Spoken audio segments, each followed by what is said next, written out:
하나님을 얼굴로 보리라. 3-2 예배를 위한 전투.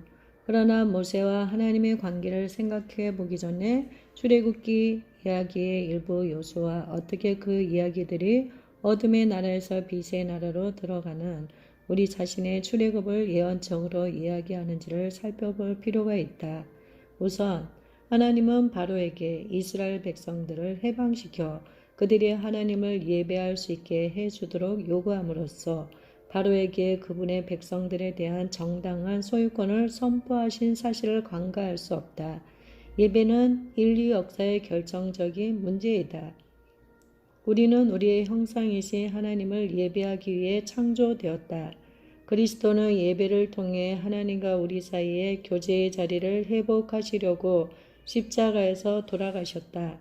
즉 우리를 위해 예수님이 사신 그 구원은 죽음으로부터의 구원일 뿐 아니라 더 중요한 것은 바로 하나님과 교제하는 삶으로의 구원인 것이다. 예배하며 여호와를 바라볼 때 우리는 변화된다. 우리가 무엇을 예배하든지 간에 바로 그 예배는 대상처럼 되기 때문에 하나님은 백성들이 당신께 예배하는 것을 가장 원하시는데 그 이유는 하나님보다 더 중요한 것은 아무것도 없기 때문이다. 하나님께서 우리의 예배를 원하시는 것은 하나님이 우리의 지지가 필요한 에고이스트이기 때문이 아니다. 오히려 하나님은 하나님의 임재의 영광, 즉 집중적인 예배에 대해 임하시는 그 영광 가운데 우리에게 변화가 일어나기를 원하신다. 아담과 하와가 범죄했을 때 그들은 예배하기를 멈추지 않았다. 그들은 단지 잘못된 대상에게 예배하기 시작했을 뿐이다. 적의 의도는 언제나 우리가 하나님이 아닌 다른 것을 예배하도록 이끌어서 우리의 운명을 탈취하는 것이었다. 우리는 출애굽기 이야기에서 이스라엘이 하나님을 예배하는 것이 자신의 나라에 위협이 된다는 사실을 분명히 이해했던 바로를 통해 이 의도가 드러난 것을 본다. 우리의 예배를 받기에 합당하신 하나님을 예배하는 삶을 살 때 우리는 진정한 열매인 완전한 자유로 들어가게 된다. 그러나 바로가 모세에게 보인 반응은 우리가 그렇게 되지 못하도록 방해하기 위해 오늘날에도 사단이 여전히 사용하는 계략을 드러내는 것이었다. 그리고 하나님이 바로에게 보이신 반응은 오직 완전한 자유로 하나님의 백성을 인도하기를 원하시는 하나님의 열정을 있는 그대로 보여주신 것이었다. 하나님의 계획에는 언제나 완전한 자유가 포함되어 있다. 하나님의 사랑은 언제나 우리를 자유롭게 하기 위해 역사한다. 하나님의 분노는 언제나 사랑을 방해하는 바로 그것을 겨냥한다. 모세에 대한 바로의 반응의 배후에 있는 계략들을 생각해 보라. 모세가 처음 바로에게 하나님의 사람들을 보내 예배할 수 있게 해달라고 요청했을 때 바로는 너희는 가서 이 땅에서 너희 하나님께 희생제를 드리라고 말했다. 사단은 우리의 예배가 변화를 요구하지만 않으면 하나님을 예배하는 것을 개의치 않는다. 진정한 예배와 그러한 진정한 예배가 가져오는 자유는 우리의 전적인 삶을 주님께 헌신할 것을 요구한다. 이와 다른 확신을 갖게 하려는 다른 어떤 제한도 모두 허위이다. 만약 우리가 사단의 영역인 이 땅에서 계속 예배하려 한다면 우리의 노력을 무산시켜버릴 합법적인 권한을 사단에게 주게 된다. 모세가 이 조건을 거부했을 때 바로는 이스라엘을 보내주기는 하지만 너무 멀리는 가지 말라는 조건을 달았다. 변화를 허용은 하지만 단지 부분적인 변화만을 허용하는 것은 여전히 하나님의 사람들을 통제하려고 안간힘을 쓰는 것이다. 이 계략은 하나님을 예배하는 것이 옳다는 것은 알지만 여전히 다른 것에 매달려 있는 사람들에게 흔히 잘 먹혀 들어간다. 그러한 사람들은 삶을 하나님께 완전히 헌신하는 것은 너무 극단적이라는 말에 흔히 설득당한다. 예수님께 비싼 향유를 부음으로써 예수님의 장사를 준비했던 그 여인에게 무슨 일이 일어났는지 생각해보라. 그 향유는 1년치 수입에 해당된다. 예수님을 제외한 모든 사람이 그 행위는 지나치고 극단적이라고 생각했다. 그러나 예수님은 그 여인의 사치스러운 예배가 예수님의 이야기가 들려지는 곳마다 전해지리라고 말하시므로 그녀를 높이셨다.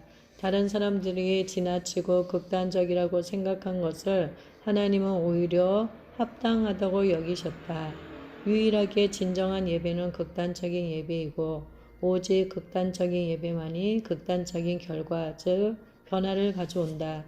또 한 차례 거부당한 바로는 이제 너희 남자들만 가서 라고 말하며 조금 더 확대된 제안을 했다. 적은 온 가족이 하나의 목적으로 연합되어 하나님을 함께 예배하는 것을 두려워한다는 것이 아주 명백해졌다. 여러 세대가 진정한 한 분 하나님을 경배하려는 노력에 합리할 때 강력한 영적 일치가 이루어진다. 그렇게 되면 다른 어떤 방법으로도 얻을 수 없는 권능과 축복의 급격한 풀어짐이 있게 된다. 사단 역시 그것을 알고 있다. 바로 그 이유 때문에 사단은 가정을 파괴시키려고 연장 근무를 하는 듯하다. 하나님께서 왜 남편과 아내를 하나로 만드셨는지 직접 설명하신다. 하나님은 경건한 후손을 갖기 위해서 남편과 아내를 하나로 만드셨다. 연합은 연합을 낳는다. 특히 그 목적이 하나님을 예배하는 것일 때는 더욱 그러하다. 모세와 이스라엘을 타협의 자리로 데려가려는 바로의 마지막 노력은 너희가 주를 섬기되 너희의 양떼와 소떼는 남겨두라라는 선언에서 찾을 수 있다. 이 발언은 최후의 실험이자 또한 하나님의 축복을 받을 수 있는 바로 그 자리를 보여준다. 그것은 온 가족과 함께 우리의 모든 재정적 자원으로 하나님을 예배하는 것이다. 대가를 거의 치르지 않는 기독교란 거의 가치가 없다. 사단은 자신이 주는 두려움에 이끌리는 경제생활로 우리를 묶어놓을 수만 있다면 여전히 우리의 감정과 의지에 영향력을 행사할 수 있고 우리의 생각을 타락시킬 수 있다는 것을 알고 있다. 그 결과 우리는 하나님의 목적에 효과적으로 도달할 수 있게 된다. 바로가 취한 최후의 노력은 사단이 가장 무서워하는 것이 무엇인지를 드러낸다. 그것은 다름 아니라 온 가족이 함께 하나님의 영광을 위해 소유한 전 재산을 사용하여 철저히 순종함으로 예배하는 것이다. 아무것도 이런 부류의 사람들을 막을 수 없기 때문에 사단은 이것을 가장 두려워한다. 그리고 하나님은 이스라엘 민족이 바로 이러한 사람들이 되기를 의도하셨다. 하나님은 바로와 협상하려고 모세를 보내시지 않았다. 바로와 벌인 모든 협상은 하나님의 더 뛰어난 권능을 보여줌으로써 이스라엘의 신뢰를 얻고 그리스도의 속죄를 통한 인류의 궁극적인 구원을 예언하게 될 구속을 성취하기 위해 예비된 것이었다. 구속의 목적을 이루기 위해 마침내 바로가 하나님의 요구에 항복하게 되었던 계기는 유월절 어린 양을 희생시켜서 그 피를 문설주에 바르지 않았던 사람들에게 죽음이 임했던 바로 그 대결이었다. 따라서 그리스도인의 삶이 그리스도가 우리를 위해 마련하신 은혜와 용서를 믿음으로 받아들임으로써 시작되는 것처럼 이스라엘의 구속은 하나님의 명령을 받아들임으로써 시작되었다. 이스라엘 백성이 하나님의 명령을 신뢰하거나 순종하지 않았다며 그들 역시 애굽인과 마찬가지로 죽음의 천사를 맞았으리라는 것을 성경은 분명히 말하고 있다. 그들의 믿음은 그들의 구원에 있어서 필수적인 요소였다. 그러나 이들이 믿음의 첫 발걸음을 내디딘 바로 직후에 또 다른 시험에 직면하게 되었다. 그들은 홍해와 애굽의 군대 사이에 갇히게 된 일이다. 우리들 대부분은 믿음의 초기에 이런 종류의 시험에 직면한다. 하나님이 우리를 불가능하리만치 높은 기준의 삶으로 인도하시는 것처럼 보이고 우리는 죄와 이 세상으로 다시 돌아가라는 압력에 의해 끌려다니는 것처럼 보인다. 그러나 이스라엘의 경우 애굽 군대의 존재와 다시 노예 상태에 처할 수 있다는 가망이 이전에는 극복할 수 없는 장애물처럼 보였던 바다를 건널 수 있게 해주었다. 바로와 그의 군대가 뒤따르고 있지 않았다면 그들에게 과연 바다를 건널 용기가 있었을지는 상당히 의심스럽다. 하나님은 너무도 선하시기 때문에 심지어 적을 이용해서라도 우리가 응당 가야 할 곳으로 이끄실 것이다.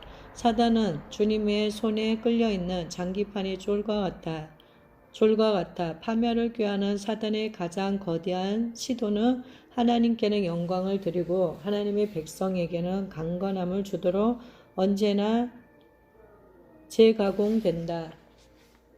하나님의 충만함으로 들어가기. 인류 역사상 100만 명이 넘는 노예들이 갑자기 일어나 억압받던 나라에서 걸어나간 전례가 또 있는가? 예수 그리스도의 생애, 십자가, 순환, 부활, 승천을 제외하고 출애굽은 아마도 가장 황당한 사건이리라. 그러나 하나님의 관점에서 보면 하나님의 백성들에게 있어 더 중요한 현실은 그들의 구속이 아니라 그들을 구속한 목적이다. 그리스도가 우리에게 주신 구원도 마찬가지다. 그리스도의 구원의 의미와 본질은 우리가 더 전 생애를 거쳐 배워야 하는 내용이다. 우리가 한때 우리의 죄 가운데 죽었으나 성령이 거하시는 생명을 가진 새로운 피조물로 부활했다는 사실을 묵상하는 일은 결코 지겹지 않다. 그러나 진실은 천국에서의 삶은 우리가 천국에 들어가는 것보다 더 중요한 현실이라는 것이다. 이 진리는 출애굽 이야기에서 상징적으로 묘사되었다. 이스라엘 백성은 애굽의 노예 상태에서 나와 홍해를 건넜다. 그것은 올 세례에 대한 묘사로 우리가 그리스도 안에서 믿음을 선포하고 죄에 대한 용서를 받아들이는 예언적 행위였다.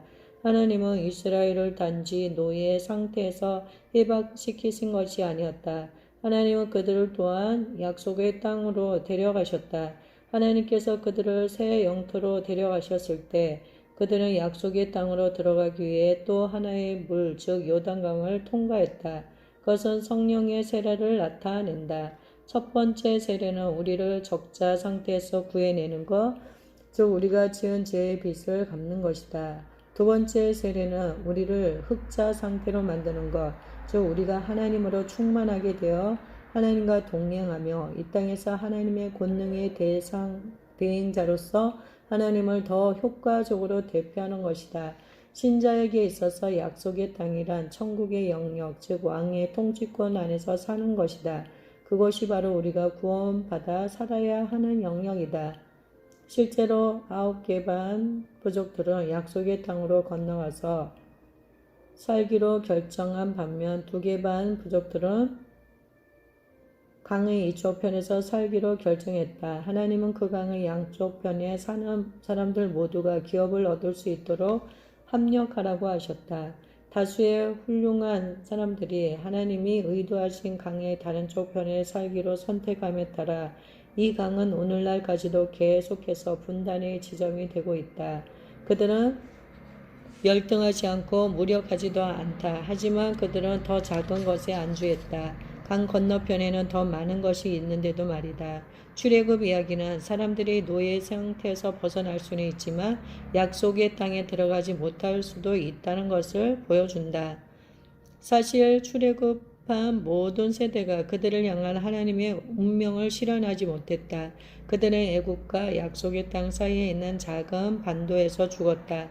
이렇게 운명이 실현되지 못한 단순한 이유는 회개가 없었기 때문이다.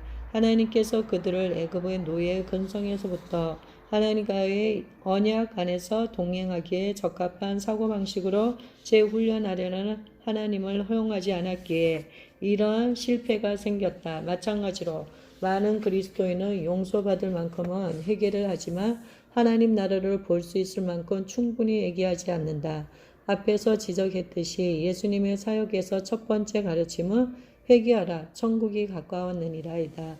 그러나 이스라엘인처럼 그러한 진리들은 진정한 그리스도인의 삶 속에서 가능한 모든 것을 놓치고 있으며 종교적 형식의 삶에 안주할 위험에 처하게 된다. 종교는 하나님 나라와 상극이다. 하나님의 나라, 즉 왕의 영역은 남녀노소 모두가 마음속 깊이 열망하는 곳이다. 종교는 충족될 수 없는 욕구를 만들어낸다. 본질상 종교는 능력 없는 형식, 경험 없는 정보에 대한 가치를 수반한다. 종교는 외면적으로 드러나는 것을 마음의 문제보다 우선시한다. 이런 이유로 인해 종교는 실제로 하나님을 경험할 기회를 주지 않으며 따라서 잔인하고 무력하며 따분하다. 우리는 결단코 인위적인 대체물에 하나님 나라의 이상을 희생시키는 사람이 되어서는 안 된다. 현재 하나님의 행사하심은 하나님의 명백한 임재 안에 우리를 가두셔서 우리가 그 밖의 모든 것을 위해서도 살지 않도록 재훈련시키는 것에 다름 아니다. 하나님께 인정받기. 진짜 기독교와 종교 사이의 근본적인 차이는 하나님을 알고 하나님의 인정을 받는가 아니면 단지 하나님에 대해서 아는가의 문제이다.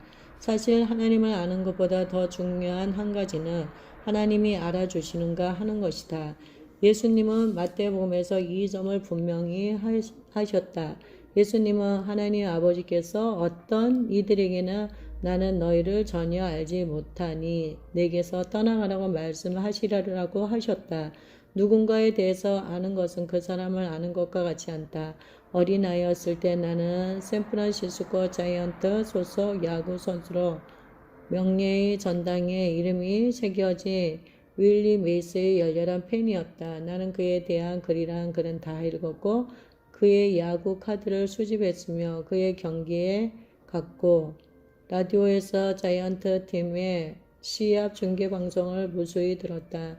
나는 그의 생일도 알고 구장에서 그가 이룬 업적들의 무수히 많은 통계 자료들을 제시할 수 있고 심지어 내가 받은 그의 자필 서명까지도 보여줄 수 있다. 그러나 나는 그를 알지 못했고 그도 나를 알지 못했다. 우리가 서로를 알려면 우리는 함께 시간을 보내야 했을 것이고 내가 그의 인생의 일부가 되고 그 역시 내 인생의 일부가 되어야 했을 것이다.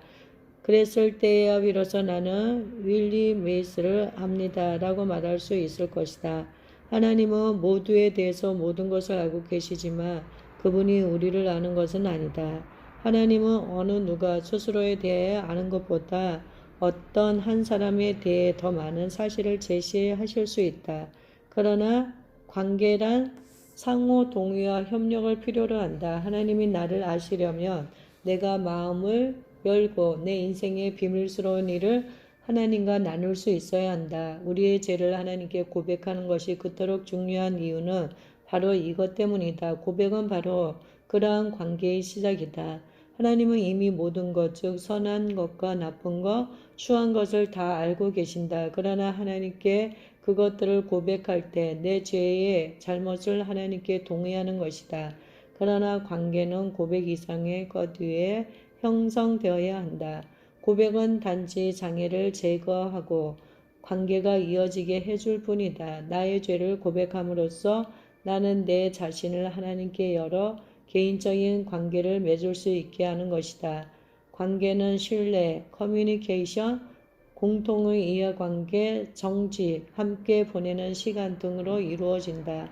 하나님을 아는 것도 이와 다르지 않다.